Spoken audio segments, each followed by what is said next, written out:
วัดสวดมนต์นะเวลาทำวัดสวดมนต์เนี่ยเป็นการเจริญสติอย่างหนึ่งเวลาเราสวดก็ให้ตั้งใจเต็มใจแล้วก็พอใจเนาะในการสวดเพราะว่าเวลาเราสวดจริงๆถ้าเราตั้งใจเนี่ยดับทุกข์ได้เป็นสัมมาวาจาเป็นการสั่งสมวจีสุจริตนะหลวงพ่อที่ปรึกษาเจ้าคณะอำเภอพยุหคีรีนครสวรรค์ที่อาตมาไปช่วยงานท่านพูดดีนะเวลาโยมสวดมนต์นะท่านบอกว่าให้สวดมนต์เนี่ยดังกว่าด่าเขานิดหนึ่งใช้ได้นะเวลาเราด่าเขาเสียงดังนะแสดงว่าเราเต็มใจที่จะให้อกุศลมันออกมาทางวาจาแต่เวลาเราสวดมนต์ก็ให้มันดังกว่าด่าหรือถ้าเกิดใครด่าเขาด่าในใจเวลาสวดมนต์ดังกว่าด่าก็ถือว่าใช้ได้แล้วเนาะต่อไปจะได้ทำวัดสวดมนต์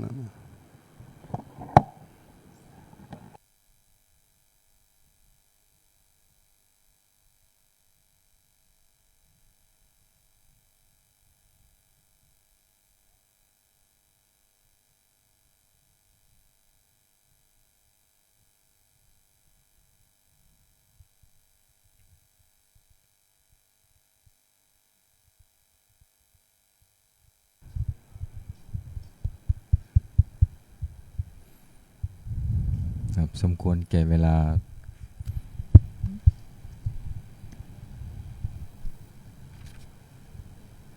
นิมนต์พระภิกษุสงฆ์เจริญพรแม่ชีโยคีคุกเข่ากราบพระพร้อมกัน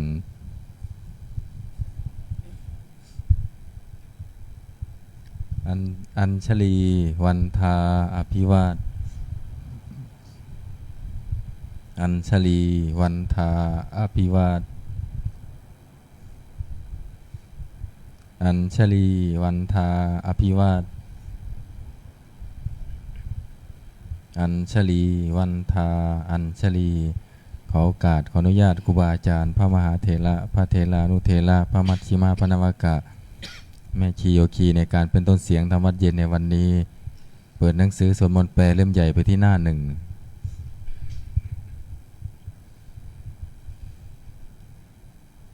โยโสภะคะวาอะระหังสัมมาสัมพุทโธพระผู้มีพระภาคเจ้านั้นพระองค์ใดเป็นพระอรหันต์ดับเพลิงกิเลสเพลิงทุกข์สิ้นเชิงตรัสรู้ชอบได้โดยพระองค์เองสวากขาโตเยนะภะคะวะตาธัมโมพระธรรมเป็นธรรมอันพระผู้มีพระภาคเจ้าพระองค์ใดตรัสไว้ดีแล้วสุปฏิปันโนยัสสะภะคะวะโตสาวกสังโฆพระสงฆ์สาวกของพระผู้มีพระภาคเจ้าพระองค์ใดปฏิบัติดีแล้วธัมมยังภะคะวันตังสะธัมมังสะสังฆังอิเมหิสกาเลหิยะทาระหังอาโรปิเตหิอภิปูชยามะข้าพระเจ้าทั้งหลายขอบูชาอย่างยิ่งซึ่งพระผู้มีพระภาคเจ้าพระองค์นั้นพร้อมทั้งพระธรรมและพระสงฆ์ด้วยเครื่องสักการะทั้งหลายเหล่านี้อันยกขึ้นตามสมควรแล้วสาธุโนพันเตภควาสุจิราปรินิพุตโตภิข้าแต่พระองค์ผู้เจริญพระผู้มีพระภาคเจ้าแม้ปรินิพพานนานแล้ว ทรงสร้างคุณอันสำเร็จประโยชน์ไว้แก่ข้าพระเจ้าทั้งหลายปัจฉิมาชนะตานุกรรมปมานาสาทรงมีพระหฤทัยอนุเคราะห์แก่พวกข้าพระเจ้าอันเป็นชนรุ่นหลังอิเมสการเรทุกตะปันนาการปุเตปฏิคันหาตุขอพระผู้มีพระภาคเจ้าจงรับเครื่องสักการะอันเป็นบรรณาการของคนยากทั้งหลายเหล่านี้อัมหากังทีคารตังหิตายะสุขายะเพื่อประโยชน์และความสุขแก่ข้าพระเจ้าทั้งหลายตลอดกาลนานเทอญอะระหังสัมมาสัมพุทโธภควาพระผู้มีพระภาคเจ้าเป็นพระอรหันต์ดับเพลิงกิเลสเพลิงทุกข์สิ้นเชิงตรัสรู้ชอบได้โดยพระองค์เองพุทธังภควันตังอภิวาเทมิข้าพระเจ้าอภิวาทพระผู้มีพระภาคเจ้าผู้รู้ผู้ตื่นผู้เบิกบานสวากขาโตภควตาธัมโมพระธรรมเป็นธรรมที่พระผู้มีพระภาคเจ้าตรัสไว้ดีแล้วธัมมังนามัสสามิข้าพระเจ้านมัสการพระธรรมสุปฏิปันโนภควโตสาวกสังโฆพระสงฆ์สาวกของพระผู้มีพระภาคเจ้าปฏิบัติดีแล้วสังฆังนามามิ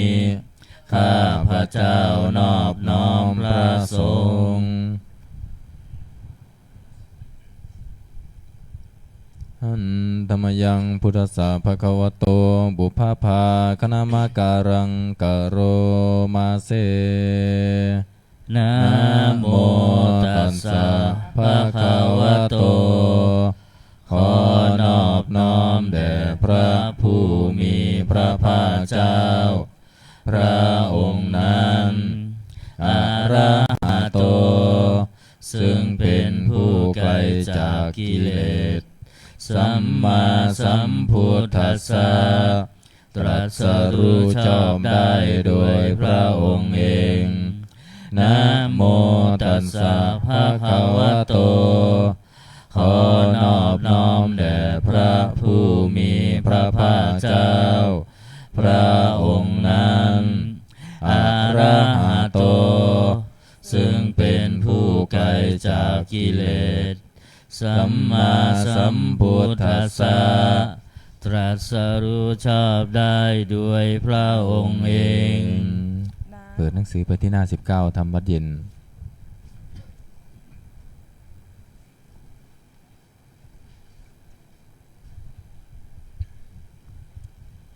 หน้า19ธรรมวัดเย็นหันธรรมยังพุทธานุสตินายังกโรมาเสตังโคปานาภคะวันตังเอวังกัลยาโนกิติสัทโธอะภุคโตก็กิตติศักดิ์อันงามของพระผู้มีพระภาคเจ้านั้นได้ฟุ้งไปแล้วอย่างนี้ว่าอิติปิโสภควาเพราะเหตุอย่างนี้พระผู้มีพระภาคเจ้านั้นอรหังเป็นผู้ไกลจาก กิเลสสัมมาสัมพุทโธเป็นผู้ตรัสรู้ชอบได้ด้วยพระองค์เองวิชาจารณะสัมปันโนเป็นผู้ถึงพร้อมด้วยวิชาและจารณะสุขโตเป็นผู้ไปแล้วด้วยดีโลกวิทูเป็นผู้รู้โลกอย่างแจ่มแจ้งอนุตตโรปุริสธรรมสารถิเป็นผู้สามารถฝึกบุรุษที่สมควรฝึกได้อย่างไม่มีใครยิ่งกว่าสัทธาเทวมนุษย์สานังเป็นครูผู้สอนของเทวดาและมนุษย์ทั้งหลายพุทโธเป็นผู้รู้ผู้ตื่นผู้เบิกบานด้วยธรรมภควาติเป็นผู้มีความจำเริญจำแนกคำสั่งสอนสัตว์ดังนี้อันธรรมยังพุทธาภิกขิติงกโรมาเสพุทธวาระหันตวาลตาภิกขุนาภิยุโตพระพุทธเจ้าประกอบด้วยคุณมีความประเสริฐแห่งอรหันตคุณเป็นต้นสุทาพิยานการุณาหิสมาคตโตพระองค์อันประกอบด้วยพระญาณและพระกรุณาอันบริสุทธิ์โพเทสิโยสุชนะตังกามรังวาสุโรพระองค์ใดทรงกระทำชนที่ดีให้เบิกบานดุจนาที่ทำบัวให้บานวันพามหังตามรนังศิลาสาชิเนทังข้าพระเจ้าไหว้พระชินสีผู้ไม่มีกิเลสพระองค์นั้นด้วยเสียงก้าวพุทโธโยสัพพปารินังสารนังเขมมุตตมังพระพุทธเจ้าพระองค์ใดเป็นสารณะอันเกษมสูงสุดของสัตว์ทั้งหลายปัทมานุสติฐานังวันทามิตังสิเลนะหังข้าพระเจ้าไหว้พระพุทธเจ้าพระองค์นั้นอันเป็นที่ตั้งแห่งความระลึกองค์ที่หนึ่งด้วยเสียงก้าวพุทธัสสะหัสสมิทาโสพุทโธเมสามิกิสโรข้าพระเจ้าเป็นทาสของพระพุทธเจ้าพระพุทธเจ้าเป็นนายมีอิสระเหนือข้าพระเจ้าพุทโธทุกขาสาคาตาจาวิทาตาจาหิตาสเมพระพุทธเจ้าเป็นเครื่องกำจัดทุกข์และทรงไว้ซึ่งประโยชน์แก่ข้าพระเจ้าพุทธัสสะหังนิยาเทมิสรีรันชีวิตันจิทังข้าพระเจ้ามอบกายถวายชีวิตนี้แด่พระพุทธเจ้าวันทันโตหังจาริสามิพุทธเสวสุโพธิตังข้าพระเจ้าผู้ไหวอยู่จากประพฤติตามซึ่งความตรัสรู้ดีของพระพุทธเจ้านัตถิเมสารนังอันยังพุทโธเมสารนังวรังสารณะอื่นของข้าพระเจ้าไม่มีพระพุทธเจ้าเป็นสารณะอันประเสริฐของข้าพระเจ้า เอเตนะสัจวัจเจนะวัตไตยังสัตถุสาสเนด้วยการกล่าวคำสัตย์นี้ข้าพระเจ้าพึงเจริญในพระศาสนาของพระศาสดาพุทธังเมวันธมาเนนะยังพุญญังปัสสุตังอิทาข้าพระเจ้าผู้ไว้อยู่ซึ่งพระพุทธเจ้าได้ขวนขวายบุญใดในบัดนี้สาเพปิอันตรายามิมเหสุงตัสสะเตชะสาอันตรายทั้งปวงอย่าได้มีแก่ข้าพระเจ้า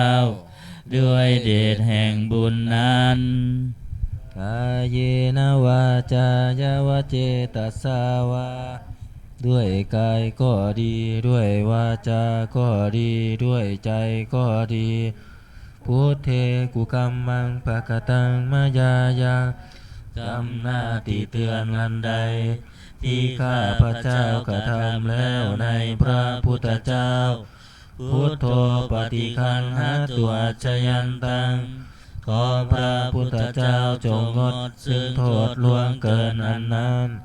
การันตะเลสังวริตุงวาพุทเทเพื่อการสำรวมระวังในพระพุทธเจ้าในการต่อไป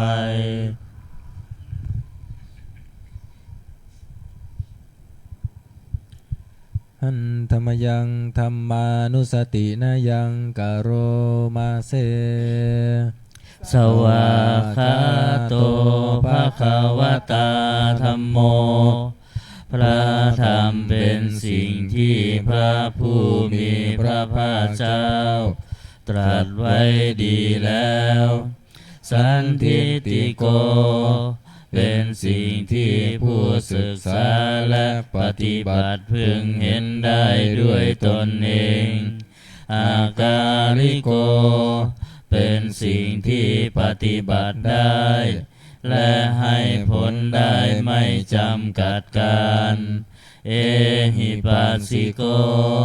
เป็นสิ่งที่ควรกล่าวกับผู้อื่นว่าท่านจงมาดูเถิดโอปนัญญิโกเป็นสิ่งที่ควรน้อมเข้ามาใส่ตัวปัจจตังเวทิตาโพวินโยหิติเป็นสิ่งที่ผู้รู้ก็รู้ได้เฉพาะตนดังนี้หันธรรมยังธรรมาภิกิติงกโรมาเสสวากขาตตาทิคุณายโยขาวาเสนาเสยโยพระธรรมเป็นสิ่งที่ประเสริฐเพราะประกอบด้วยคุณ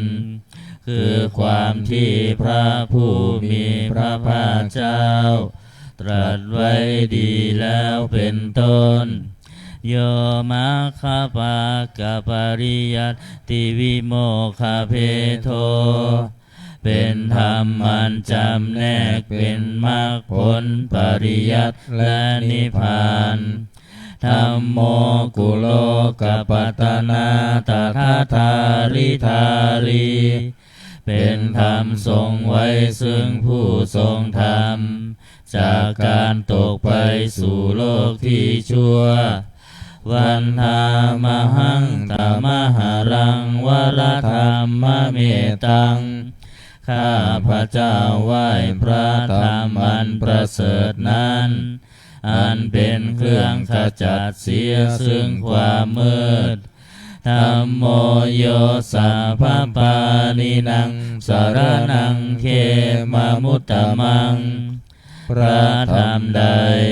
เป็นสารณะอันเกษมสูงสุดของสัตว์ทั้งหลาย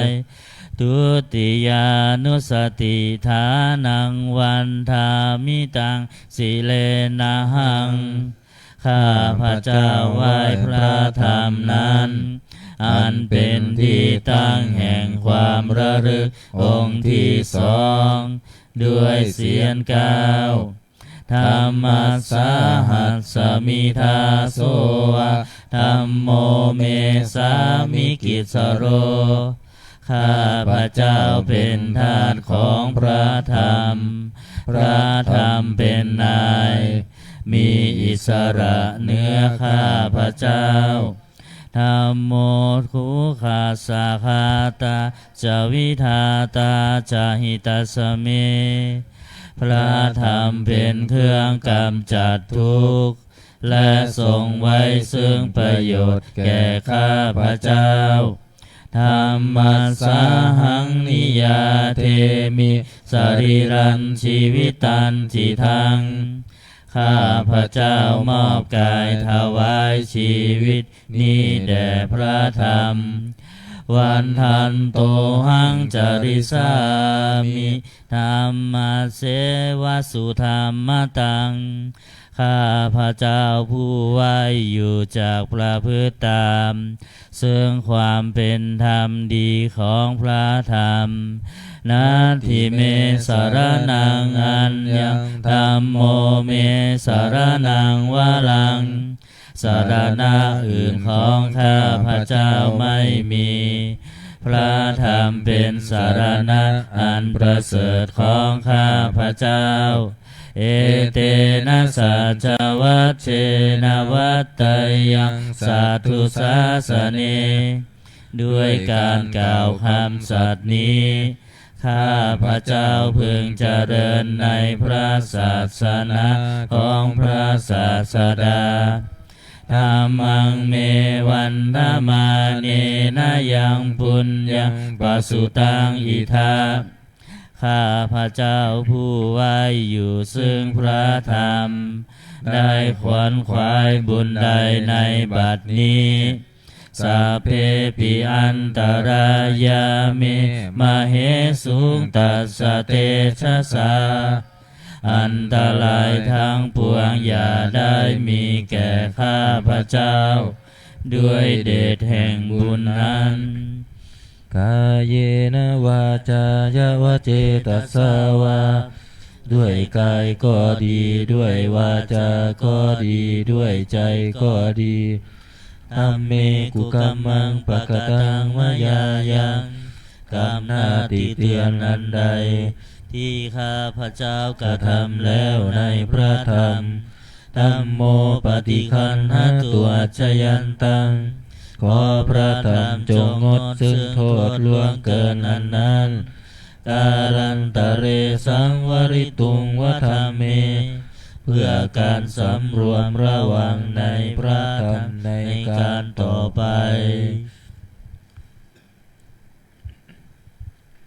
อันธรรมยังสังขานุสตินายังกโรมาเสสุปฏิปันโนภะคะวะโตสาวกสังโฆสงฆ์สาวกของพระผู้มีพระภาคเจ้าปฏิบัติดีแล้วอุชุปฏิปันโนภะคะวะโตสาวกสังโฆสงฆ์สาวกของพระผู้มีพระภาคเจ้าปฏิบัติตรงแล้วยายะปฏิปันโนภะคะวะโตสาวกสังโฆสงฆ์สาวกของพระผู้มีพระภาคเจ้าปฏิบัติเพื่อรู้ธรรมเป็นเครื่องออกจากทุกข์แล้วสามีจิปฏิปันโนภะคะวะโตสาวกสังโฆสงฆ์สาวกของพระผู้มีพระภาคเจ้าปฏิบัติสมควรแล้วยะทิทางได้แก่สิทธิคนเหล่านี้คือจาตาลิปุริสายุคานิอัตถาปุริสาบุคลาคู่แห่งบุรุษสี่คู่นับเรียงตัวบุรุษได้8บุรุษเอสาภะคะวะโตสาวกสังโฆ นั่นแหละสงฆ์สาวกของพระผู้มีพระภาคเจ้าอาหุนายโยเป็นสมควรแก่สักการะที่เขานำมาบูชาปาหุนายโยเป็นสมควรแก่สักการะที่เขาจัดไว้ต้อนรับทักขินายโยเป็นผู้ควรรับทักษิณาทานอัญชลีการณิโยเป็นผู้ที่บุคคลทั่วไปควรทำอัญชลีอนุตตรังปุญญเกตังโลกัสสติเป็นเนื้อนาบุญของโลกไม่มีนาบุญอื่นยิ่งกว่าดังนี้อันธรรมยังสังฆาภิกิติงกโรมาเสสัทธัมมโชสุปฏิปฏิคุณาทิยุโตพระสงฆ์ที่เกิดด้วยพระสัทธรรมประกอบด้วยคุณมีความปฏิบัติดีเป็นต้นโยธาภิโตอริยบุคคลสังฆเสโทเป็นหมู่แห่งพระอริยบุคคลนั้นประเสริฐแปดจำพวกศีลาทิธรรมปวาราสยกายจิตโตมีกายและจิตอันอาศัยธรรมมีศีลเป็นต้นอันบวรวันธามหังตามาริยานาคานังสุสุทังข้าพระเจ้าไหว้หมู่แห่งพระอริยเจ้าเหล่านั้นอันบริสุทธิ์ด้วยดีสังโฆโยสัพพปานินังสารนังเขมมุตตมังพระสงฆ์หมู่ใดเป็นสารณะอันเกษมสูงสุดของสัตว์ทั้งหลายตติยานุสติฐานังวันทามิตังสิเลนะหังข้าพระเจ้าไหว้พระสงฆ์หมู่นั้นอันเป็นที่ตั้งแห่งความระลึกองค์ที่สามด้วยเสียงกล่าวสังฆาสาหัสมิทาโสสังโฆเมสามิกิสโลข้าพระเจ้าเป็นทาสของพระสงฆ์พระสงฆ์เป็นนายมีอิสระเหนือข้าพระเจ้าสังโฆทุกขัสสะคาตาจวิทาตาจหิตัสสเมพระสงฆ์เป็นเครื่องกำจัดทุกข์และทรงไว้ซึ่งประโยชน์แก่ข้าพระเจ้าสังฆาสาหังนิยาเทมิสรีรันชีวิตันจิทังข้าพระเจ้ามอบกายถวายชีวิตนี้แด่พระสงฆ์วันทันโตหังจริสามิสังฆาโสปฏิปันนตังข้าพระเจ้าผู้ไว้อยู่จากประพฤติตามซึ่งความปฏิบัติดีของพระสงฆ์นาทิเมสารนังอัญญังสังโฆเมสารนังวรังสารณะอื่นของข้าพระเจ้าไม่มีพระสงฆ์เป็นสารณะอันประเสริฐของข้าพระเจ้าเอเตนะสัจวัตเชนะวัตตายังสัทธุสาสเนด้วยการกล่าวคำสัตย์นี้ข้าพระเจ้าพึงเจริญในพระศาสนาของพระศาสดาสังฆังเมวันธมาเนนะยังปุญญปสุตังอิทาข้าพระเจ้าผู้ไว้อยู่ซึ่งพระสงฆ์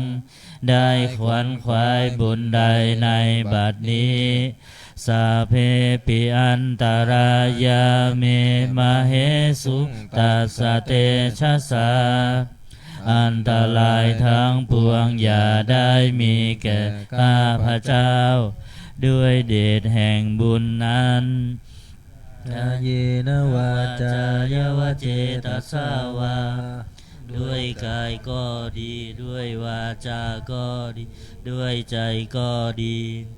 สังเคกุกัมมังปะกะตังมายายังกรรมหน้าที่เตือนนันใดที่ข้าพเจ้ากระทำแล้วในพระสงฆ์สังโฆปฏิกันหตัวชยันตังขอพระสงฆ์จงงดซึ่งโทษล่วงเกินนั้นกาลันตะเลสังวลิตุงวสังเคเพื่อการสำรวมระวังในพระสงฆ์ในการต่อไปเปิดหนังสือไปที่หน้า38โอวาทปาติโมกข์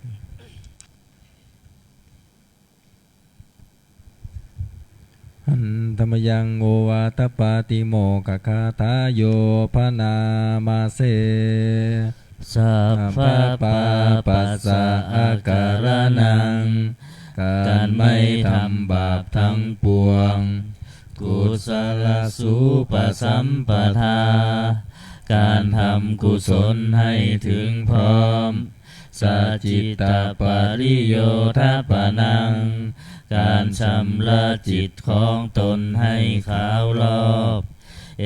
ตังพุทธานาสาสนังทำ3อย่างนี้เป็นคำสั่งสอนของพระพุทธเจ้าทั้งหลายขันติปะละมังตะโพติติฆาขันติคือความอดกลั้นเป็นธรรมเครื่องเผากิเลสอย่างยิ่งนิพพานังปะละมังวะทันติพุทธาผู้รู้ทั้งหลายกล่าวพระนิพพานว่าเป็นธรรมอันยิ่งนาหิปะภาชิโตปารูปคาติผู้กำจัดสัตว์อื่นอยู่ไม่ชื่อว่าเป็นบรรพชิตเลยสามโนโหติปารังวิเหทายันโตผู้ทำสัตว์อื่นให้ลำบากอยู่ไม่ชื่อว่าเป็นสมณะเลยอนุปวาโทอนุปคาโตการไม่พูดร้ายการไม่ทำร้ายปาติโมเคจะสังวโลการสำรวมในปาติโมกข์มาตัญยุตาจะพาตัสมิงความเป็นผู้รู้ประมาณในการบริโภคบันตัญจะสายนาสนังการนอนการนั่งในที่อันสงัดอาทิจิเตจะอาโยโคความมันประกอบในการทำจิตให้ยิ่งเอตังพุทธานาสาสนังทำ6อย่างนี้เป็นคำสั่งสอนของพระพุทธเจ้าทั้งหลายเปิดมาหน้า27นะ27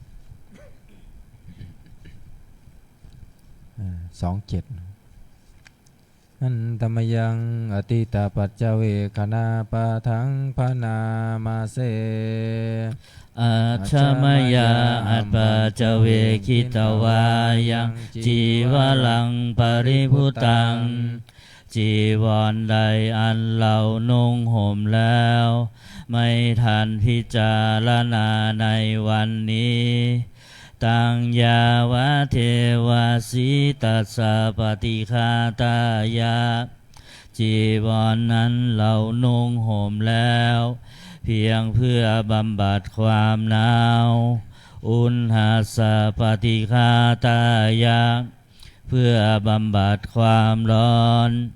ดังสมกสวาตาตาปาสิลิงสาปสัมภาสานังปฏิฆาตายะเพื่อบำบัดสัมผัสนั้นเกิดจากเหลือบยุงลมแดดและสัตว์เลื้อยคลานทั้งหลาย ยาวะเทวะหิริโกปินาปฏิชาธานาทังและเพียงเพื่อปกปิดอวัยวะอันให้เกิดความละอายอาจามายาอัปปัจจเวคิตวายโยบินทปาโตปริภุโตบิณฑบาตใดอันเราฉันแล้วไม่ทันพิจารณาในวันนี้โสเนวะทวายาบิณฑบาตนั้นเราฉันแล้วไม่ใช่เป็นไปเพื่อความเพลิดเพลินสนุกสนานนามาทายาไม่ใช่เป็นไปเพื่อความเมามันเกิดกำลังพลังทางกายนามันธนายาไม่ใช่เป็นไปเพื่อประดับนาวิภูสนายาไม่ใช่เป็นไปเพื่อตกแต่งยาวะเทวะอิมาสกายสัทธิติยาแต่ให้เป็นไปเพื่อความตั้งอยู่ได้แห่งกายนี้ยาปนายาเพื่อความเป็นไปได้ของอัตภาพวิหิงสุปารติยาเพื่อความสิ้นไปแห่งความลำบากทางกายพรหมจาริยานุคาหายาเพื่ออนุเคราะห์แก่การประพฤติพรหมจรรย์อิติปุรานันจะเวทานังปฏิหังคามิด้วยการทำอย่างนี้เราย่อมระงับเสียได้ซึ่งทุกขเวทนาเก่าคือความหิวณวันจะเวทานังณอุปาเทสามิและไม่ทำทุกขเวทนาไม่ให้เกิดขึ้นยาตราจะเมภวิสติอนวัชชตาจะพาสุวิหารจาติอันหนึ่งความเป็นไปด้วยสะดวกแห่งอัตภาพนี้ด้วยความเป็นผู้หาโทษมิได้ด้วยและความเป็นอยู่ด้วยผาสุกด้วยจักมีแก่เราดังนี้อาชามายาอัปปัจจเวคิตวายังเสนาสนะปริภุตังเสนาสนะใดเราใช้สอยแล้วไม่ทันพิจารณาในวันนี้ตังยาวะเทวาสิตัสสะปฏิฆาตายาเสนาสนะนั้นเราใช้สอยแล้วเพียงเพื่อบำบัดความหนาวอุณหัสสะปฏิฆาตายาเพื่อบำบัดความร้อนดังสมากาสวาตาตาปาสิริงสาปาสัมผัสสานังปฏิฆาตายาเพื่อบำบัดสัมผัสนั้นเกิดจากเหลือบยุงลมแดดและสัตว์เลื้อยคลานทั้งหลายยาวะเทวะอุตุปาริสยวิโนทานังปฏิสันลานาลามัทังเพียงเพื่อบรรเทาอันตรายอันพึงจากฟ้าอากาศและเพื่อความเป็นผู้ยินดีอยู่ได้ในที่หลีกเล่นสำหรับภาวนาอาชมายาอัปปัจจเวคิตวาโยชิรานะปัจจยเพสัชชปาริคาโลปาริพุตโตคิรานาเพสัชบริขารใดอันเราบริโภคแล้วไม่ทันพิจารณาในวันนี้โสยาวะเทวะบุตรปันนานังไวยาภาธิกานังเวทนานังปฏิฆาตายา คิลานาเภสัชบริขารนั้นเราบริโภคแล้วเพียงเพื่อบำบัดทุกขเวทนาอันบังเกิดขึ้นแล้วมีอาพาธต่างๆเป็นมูลอาภยาปัจจาปรมาตายาติเพื่อความเป็นผู้ไม่มีโรคเบียดเบียนเป็นอย่างยิ่งดังนี้หันตมยังอุทิศนาทิฐานาคาทายโยพนามาเสอิมินาปุญญากรรมเมนะด้วยบุญนี้อุทิศให้อุปัชฌายาคุณุตตลาอุปัชฌาย์ผู้เลิศคุณอาจาริยุปการาจาและอาจารย์ผู้เกื้อหนุนมาตาปิตาจายาตกาทั้งพ่อแม่และปวงญาติสุริโยจันทิมาราชาสูนจันและราชาคุณวันตานาลาปิจาผู้ทรงคุณหรือผู้สูงชาติพระมาลาจาอินทาจาพรหมาและอินทราชโลกปาลาจาเทวตาทั้งถวยเทพและโลกบาลยะโมมิตามนุษสจายมมาลาดมนุษย์มิตรมาชาตาเวลิกาปิจาผู้เป็นกลางผู้จ้องพรานสาเพสตาสุขีโหนตุขอให้เป็นสุขสันต์ทุกทั่วหน้าอย่าทุกข์ทนบุญญาณิปกตานิเมบุญพองที่ข้าทำจงช่วยอำนวยสุภพลสุขังจากทีวิทางเทนตุให้สุขสามอย่างล้นขีปังปาเพทาโวมาตังให้รู้ถึงนิพพานพรันอิมินาปุญญากรรมเมนะด้วยบุญนี้ที่เราทำอิมินาอุทิเสนาจาและอุทิศให้ปวงสัตว์กิปาหังสุรเพเจวาเราพลันได้ซึ่งการตัดตันหุปาทานาเฉทานังตัวตันหาอุปาทานเยสันตาเนหินาธรรมาสิ่งชั่วในดวงใจยาวานิพานาโตมะมังกว่าเราจะถึงนิพพานนาสันตุสาภาทาเยวามาลายสิ้นจากสันดานยัตถาชาโตภาเวภาเวทุกภพที่เราเกิดอุชุติตังสติปัญญามีจิตตรงและสติทั้งปัญญาอันประเสริฐสังเลโควิริยัมหินาพร้อมทั้งความเพียรเลิศเป็นเครื่องขูดกิเลสหาย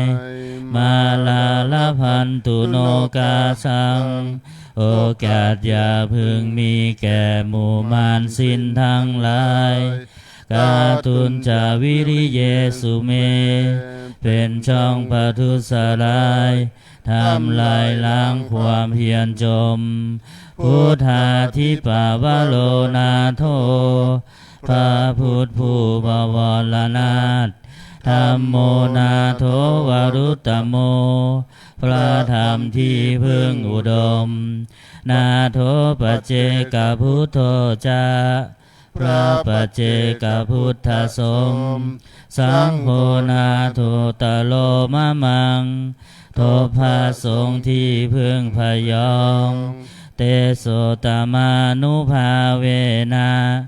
ด้วยอานุภาพนั้นมาโลกาสังลพันตุมาขอหมู่มารอย่าได้ช่องทัสสะปุญญานุภาเวนะด้วยเดชบุญทั้ง10 ปอง มาโลกาสังละพันตุมาอย่าเปิดโอกาสแก่มันเถิด อันนี้สวดสหสนัยถือมนต์พิธีเล่มเหลืองนะเปิดไปหน้า51มนต์พิธีเล่มเหลืองเปิดไปหน้า51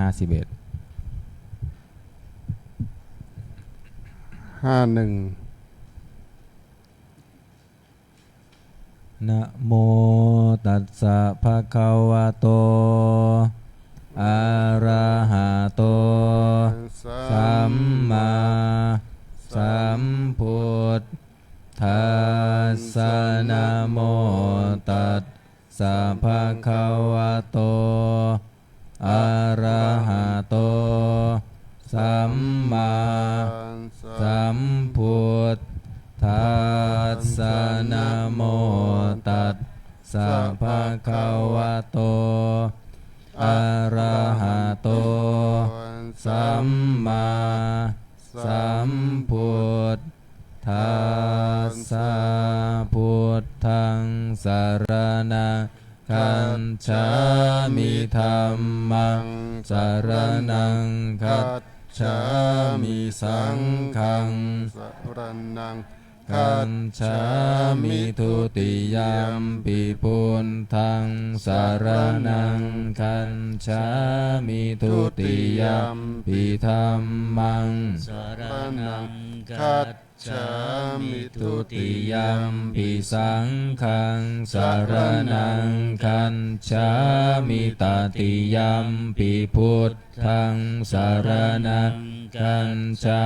มิตติยมปิธัมมังสารนังคัจฉามิตติยมปิสังฆังสารนังคัจฉามิหน้า55หน้า55นะโมอะระหะโตสัมมาสัมพุทธัสสะมะเหสิโนนะโมอุตตมะธัมมัสสะสวาคาตัสเสวะเตนิธานะโมมหาสังฆัสสะ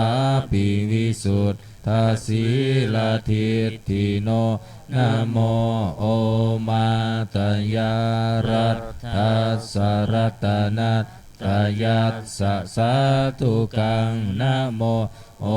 มะกาติตัสสะตันสวัตตุนตยัสสะปินะโมการะปัมภาเวนะวิคัตฉันตุมปัตถวานะโมการะนุภาเวนะสุวัตติโหนตุสัพพทานะโมการะสเตเชนะวิธิมิโหมิเตชวา251พระสหัสนัย251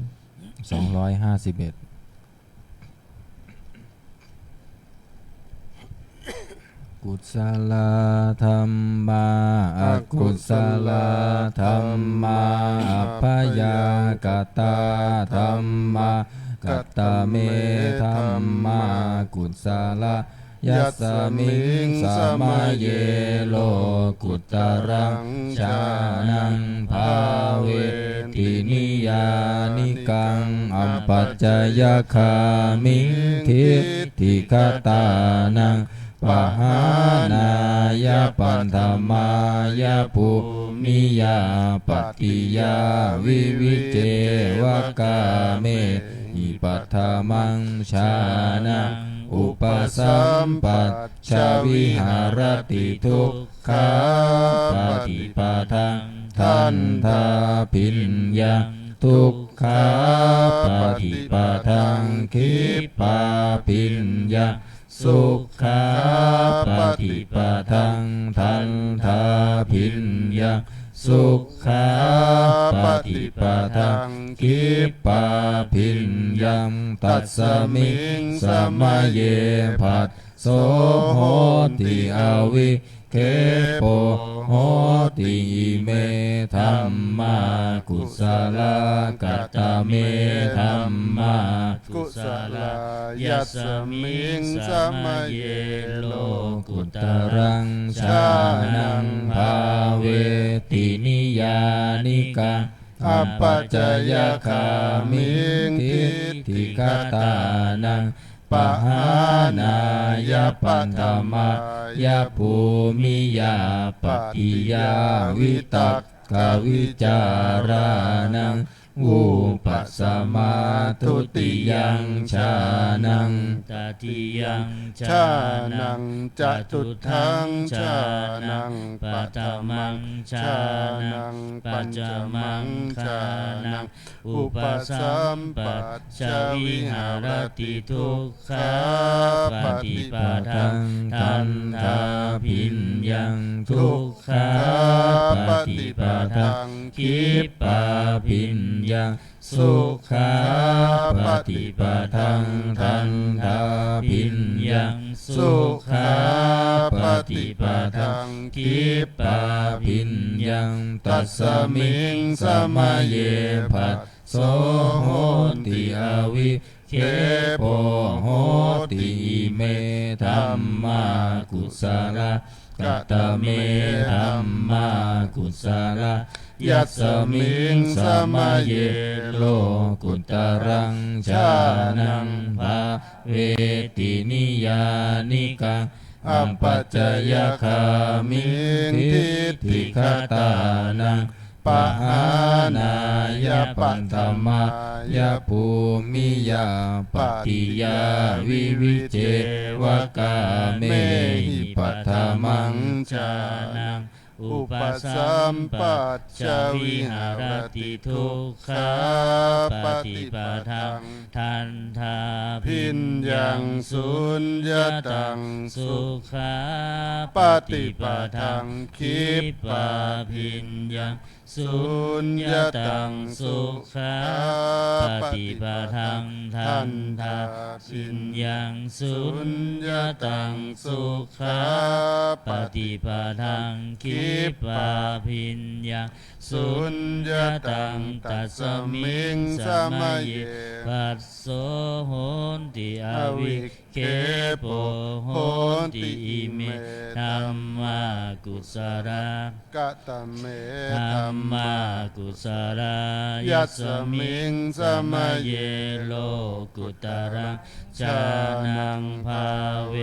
ตินิยานิกังอัปปัจจยคามิทิฏฐิคตานังปหานายปัตถมายาภูมิยาปฏิยาวิตัก กะวิจา จา รา รานังวูปัสสมาทุติยังชานังตติยังชา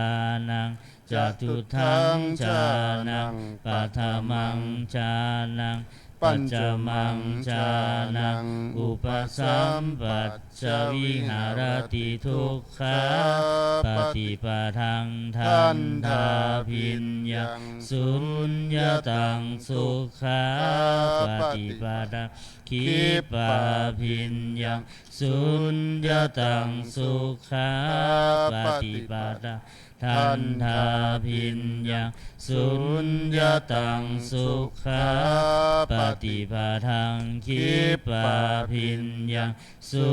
ญญตังตัสสมิงสมัยเยภัสโสโห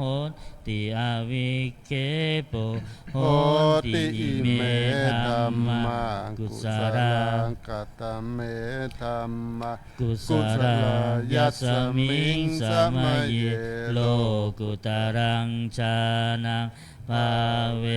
ตินิยานิกังอัปปัจจยคามิทิฏฐิคตานังปหานายปัตถมายาภูมิยาปฏิยาวิวิเจวกาเมหิปัฏฐมังชา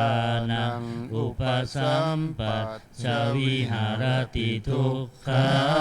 ปฏิปทังทันทาพิญญัง อัปป นิหิตังทุกขาปฏิปทังคิปาปิญญังอัปปนิหิตังสุขาปฏิปทังทันทาปิญญังอัปปนิหิตังสุขาปฏิปทังคิปาปิญญังอัปปนิหิตังตัสสมิงสมัยเยปัสโสโหติอวิเคโปโหติเมธัมมากุศลกตเมธัมมากุศลยัสสมิงสมัยเยโลกุตรังชานังภาเวตินิยานิกังอปัจจยคามิงทิฏฐิคตานังปหานายปัตถมายภูมิยาปฏิยาวิตังกวิจารานังวูปัสสมาทุติยังชานังตติยังชานังจตุทังชานังปัฏฐมังชานังปัญจมังชานังอุปสัมปัชชวิหารติทุกขาปฏิปทังทันทาพิญญังอัปปนิหิตังสุขาปฏิปทังคิปาพิญญังอัปปนิหิตังสุขาปฏิปทังทันทาพิญญังอัปปนิหิตังสุขาปฏิปทังคิปาพิญญังอัปปนิหิตังตัสสมิงสมัยเยภัสโสโหติอวิเคโปโหติเมธัมมากุศลกัตตเมธัมมากุศลายัสสมิงสมัยเยโลกุตรังชานังภาเวตินิยานิกังอปัจจยคามิงทิฏฐิคตานังปหานายปัตถมายภูมิยาปฏิยาวิวิเตวกาเมหิปัฏฐมังชานังอุปสัมปัชชวิหารติทุกขาปฏิปทังทันทาพิญญังฉันทาธิปัตเต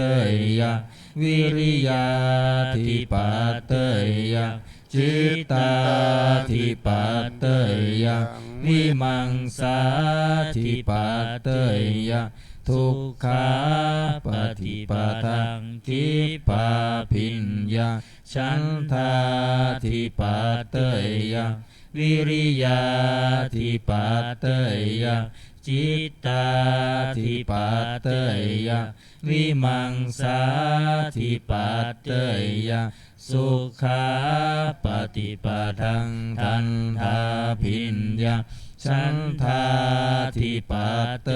ยังวิริยาธิปัตเตยังจิตตาธิปัตเตยังวิมังสา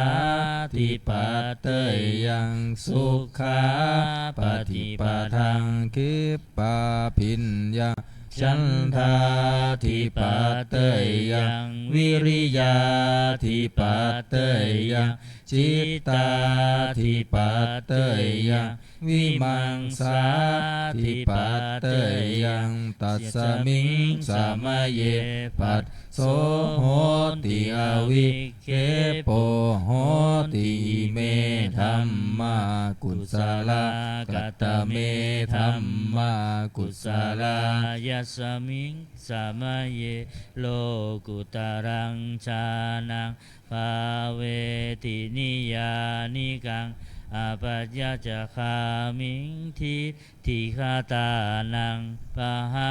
นายปัฏฐมายภูมิยาปฏิยาวิตกัจจ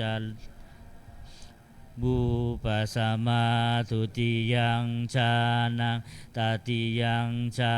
นังจตุทังฌานังปัตตมังฌานังปัจจมังฌานังอุปสัมปัชชวิหารติทุกขาปฏิปทังทันทาพิญญังฉันทาธิปัตเต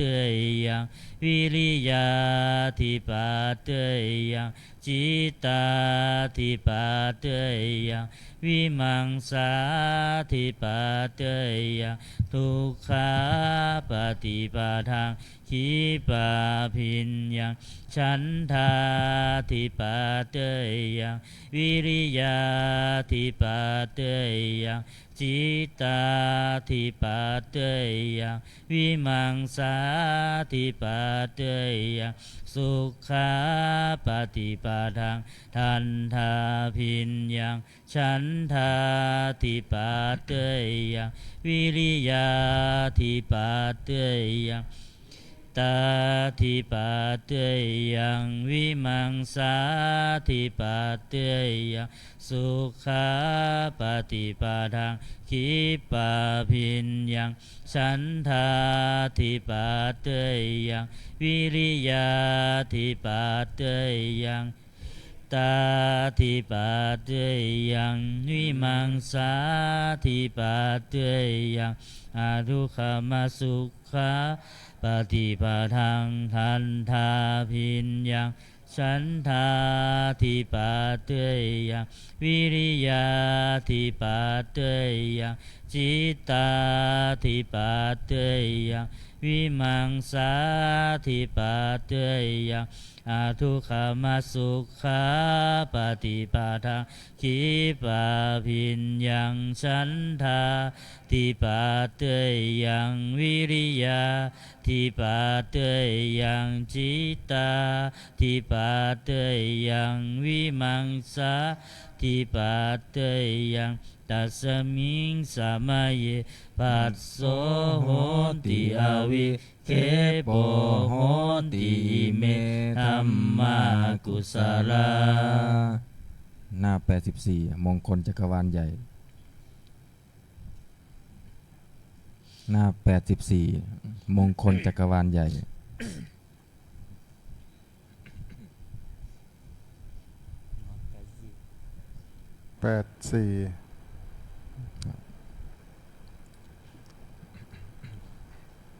สิริทิติมาติเตโช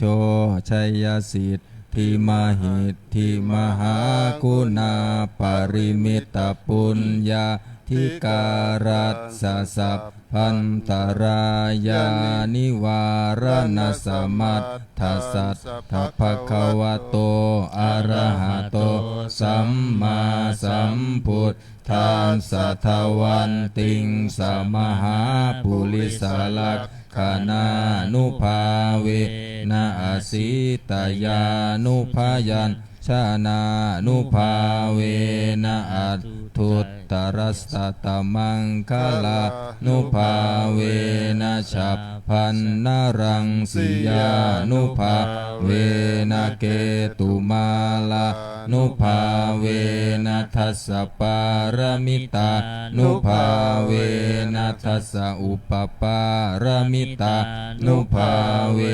นะทัสสะปารมัตถปารมิตานุภาเวนะศีลสมาธิปัญญานุภาเวนะพุทธานุภาเวนะธัมมานุภาเวนะสังฆานุภาเวนะเตชานุภาเวนะอิทธานุภาเวนะพลานุภาเวนะยยธรรมานุภาเวนะจตุราสีติสหัสสธรรมขันธานุภาเวนะนวโลกุตตรธรรมานุภาเวนะอัตถ ทังคิกามัคคานุภาเวนะอันทัสสมาปัตติยานุภาเวนะชลพิญญานุภาเวนะจตุสัจจญาณานุภาเวนะทัสสะพลญาณานุภาเวนะสัมปัญยุตตญาณานุภาเวนะเมตตากรุณามุทิตาอุเบกขานุภาเวนะสัพพปริตตานุภาเวนะรัตนัตตยสรณานุภาเวนะตุยหังสัพพโรคโสกุปัฏฐวทุกขโทมานัสสุปปายาสาวินัสสันตุสัพพะอันตรายาปิวินัสสันตุสัพพะสังกัปปะตุยหังสมิจฉันตุทีฆายุตาตุยหังโหนตุสัตวัตสัชชีเวนะสัมมังคิโกโหนตุสัพพะทาอากาสปัปพัทวนะภูมิคังคามหาสมุทธาอารักขกาเทวตาสัทธาตุมเหอนุรักขันตุภวันตุสัพพมังคลังรักขันตุสัพพเท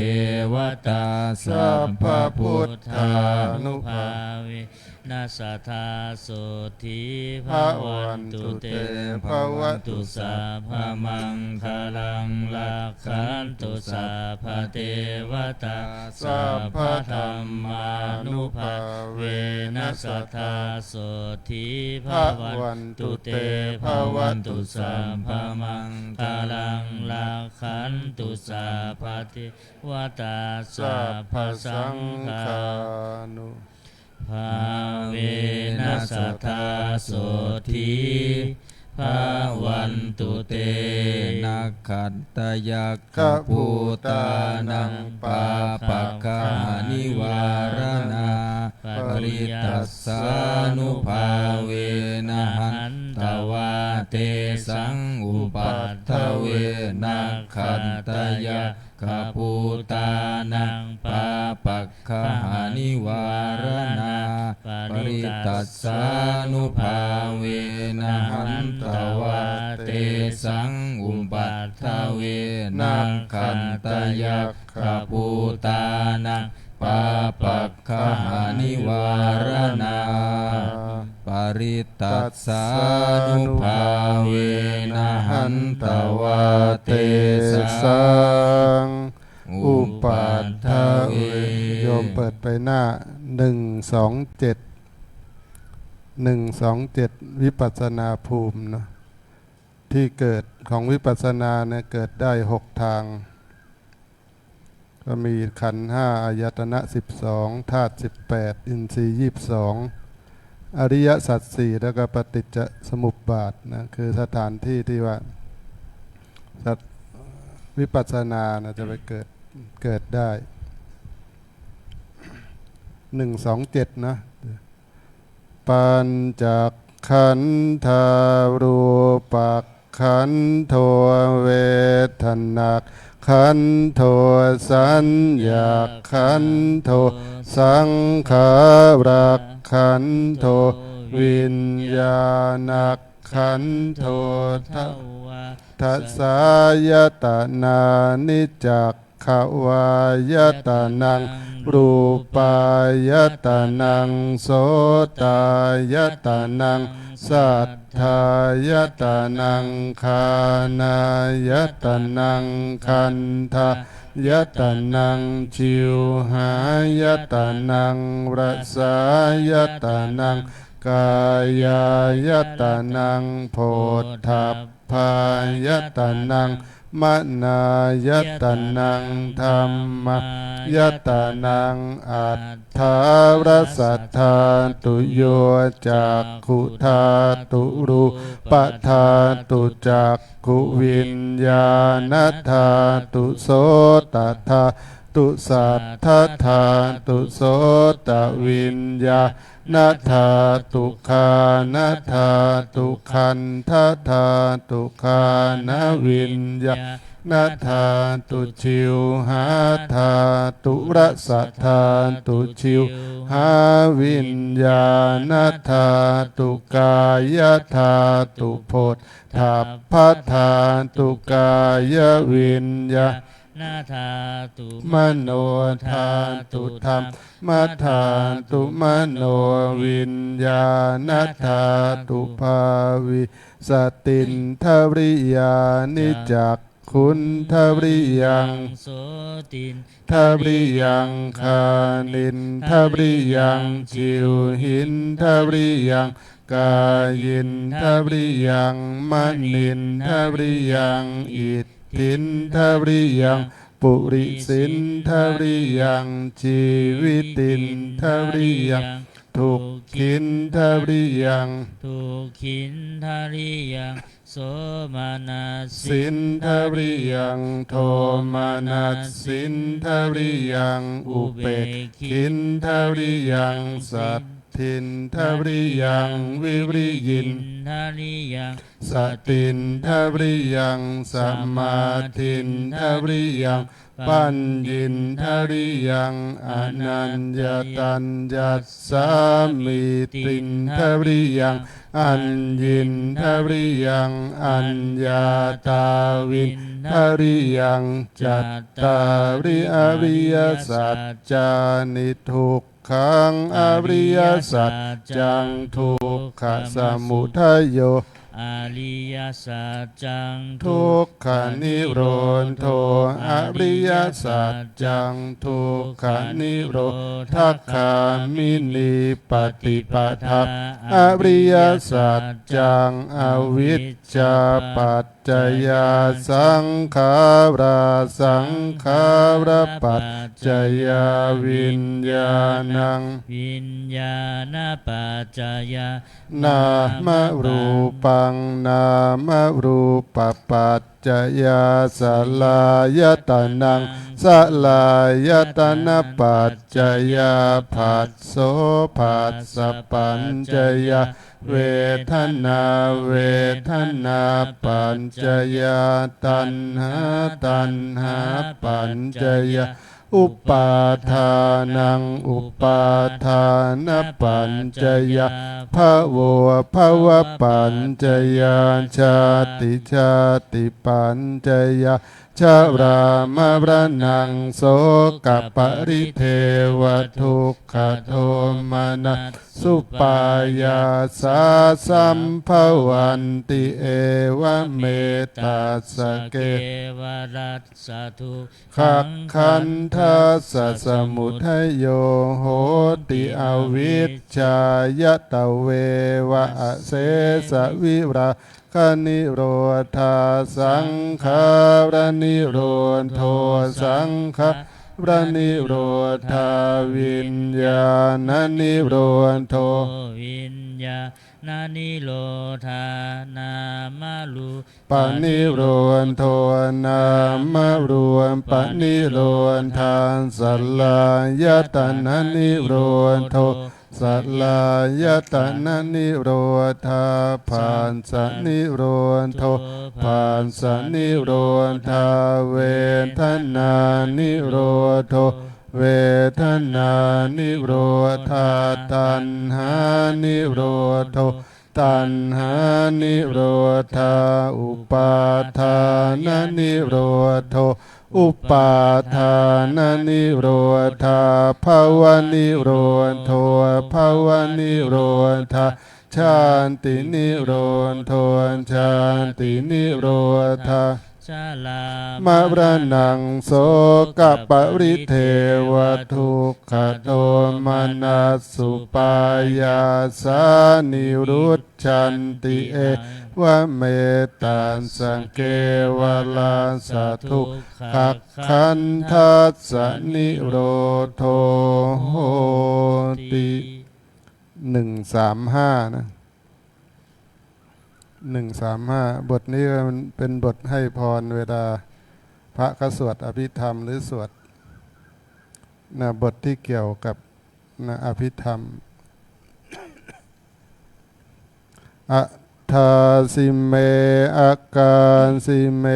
ยันติมิตตังสกขาจเมเปตานังทักขินังทันจะปุมเพงกตมนุสสรังนะหิรุณนังวาโสโกวายาวันยาปริเทวนานาตังเปตานามัตถายะเอวังติทันติยานตโยอายัญจะโค ทาคินาตินนาสังคัมหิสุปฏิทิตาทิงคารันตังหิตายะสถานะโสอุปกรรมปฏิโสยาติธรรมโมจะ ยังนิทัสสิโตเปตานาปูชา จักตาอุลาลาพลันจะภิกขุนามานุปทินนังตุมเหหิปุญญังปัสสุตังอนัปปกันติเอากันนั่งสมาธิภาวนากันสักครู่นะ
ครับสมควรเก็บเวลา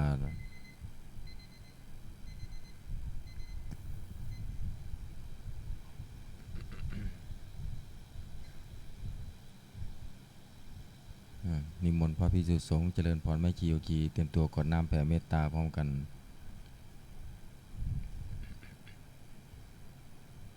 อิทังทานากรรมังนิพพานาปัจจโยโหนตุโนนิจจังอิทังศีลกัมมังนิพพานาปัญจโยโหนตุโนนิจจังอิทังภาวนากัมมังนิพพานาปัญจโยโหนตุโนนิจจังยังกินจิกุสาลังกันตัมพังกัมมังสัพเพหิอัมเหหิกาตังปุญญังโนอนุโมทันโตสุนันโตพนโตเยเทวาสามิงธาเนอาทิกาตาทิกายุกะสัทธาหนตุสัมเภสัตตาสุขีอัตตานังปาริหารันตุมาตาปิตาสุขีตาหนตุทุกขาปามุญจันตุสัมเพยาตากาสุขีตาหนตุทุกขาปามุญจันตุสัมเพอายาตากาสุขีตาหนตุปามุญจันตุสัมเพปิสาสัพเพยัคขะสัมเพเปตาสุขีตาหนตุทุกขาปามุญจันตุสัมเพนังคัตตาสุขีตาขาปามุญจันตุสัมเพเท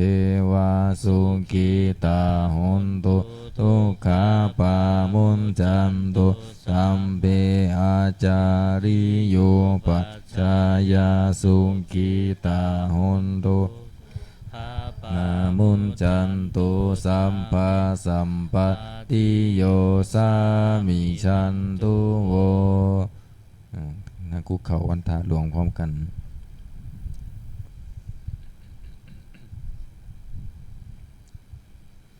วันทา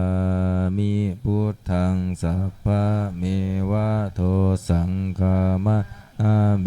ปันเต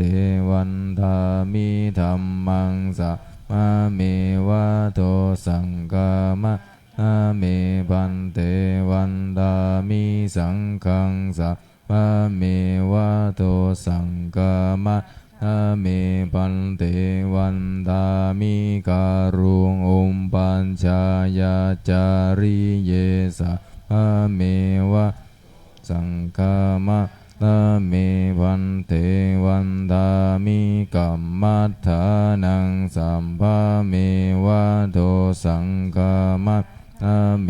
ปันเตวันทามิอาราเมบันทัสสีมังสัมภะเมวะโตสังฆามะอาเมปันเตวันทามิเจติยังสัมปัง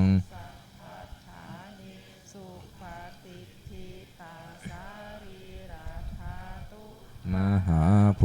ธิงพุทธารูปังสักกาลังสัตตานาคาโลเกวาโลเกพรหมาโลเกจัมปุทิเปลังกาทิเปสาลีนาธาตุโยเกสาธาตุโยอะระหันเจติยังกันทากุติงจัตุลาสิติสาหัสเสธัมมักกันเทสัพเพสัมปะ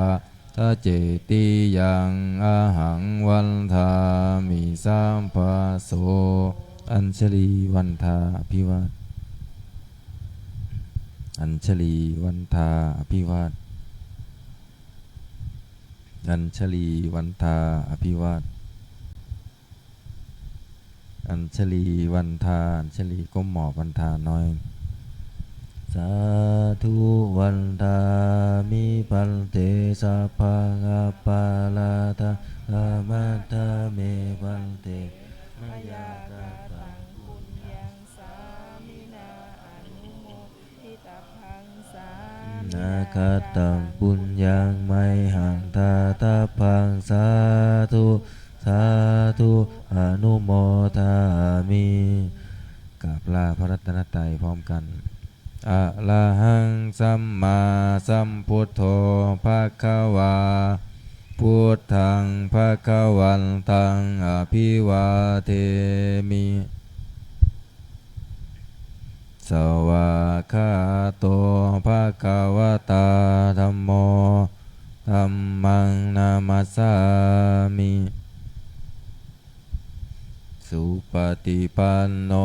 ภะคะวะโตสาวกสังโฆสังฆังนามามิ